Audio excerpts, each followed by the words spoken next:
செலவின் பொருள். செலவு என்பது ஒரு குறிப்பிட்ட பொருளுக்கு ஏற்படும் அல்லது அதற்குக் காரணமான செலவின் அளவை பணம், நேரம் அல்லது முயற்சி குறிக்கிறது. எடுத்துக்காட்டாக, ஒரு தயாரிப்பு, சேவை அல்லது செயல்பாடு.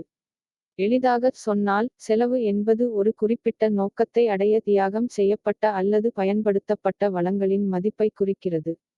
எடுத்துக்காட்டு: ஒரு சட்டையை பொருள், உழைப்பு மற்றும் பிற செலவுகள் உட்பட தயாரிக்க ரூ. 500 தேவைப்பட்டால், அந்த சட்டையை உற்பத்தி செய்வதற்கான செலவு ரூ. 500 ஆகும். செலவின் பொருள். செலவு என்பது ஒரு தயாரிப்பு, சேவை அல்லது செயல்பாட்டின் விலையை நிர்ணயிக்கும் அல்லது கணக்கிடும் செயல்முறையாகும். செலவின் மொத்த மற்றும் ஒரு யூனிட் செலவைக் கண்டறிய அனைத்து செலவுகளையும் சேகரித்தல், வகைப்படுத்துதல், பகுப்பாய்வு செய்தல் மற்றும் பதிவு செய்தல் ஆகியவை இதில் அடங்கும். எடுத்துக்காட்டு: ஒரு நிறுவனம் ஒவ்வொரு சட்டையையும் தயாரிக்க எவ்வளவு செலவாகும் என்பதைக் கண்டுபிடிக்க விரும்பினால், பொருள் செலவு, தொழிலாளர் செலவு, மேல்நிலைகள் போன்றவற்றைக் கணக்கிட அது பின்பற்றும் படிகள் செலவின் ஒரு பகுதியாகும்.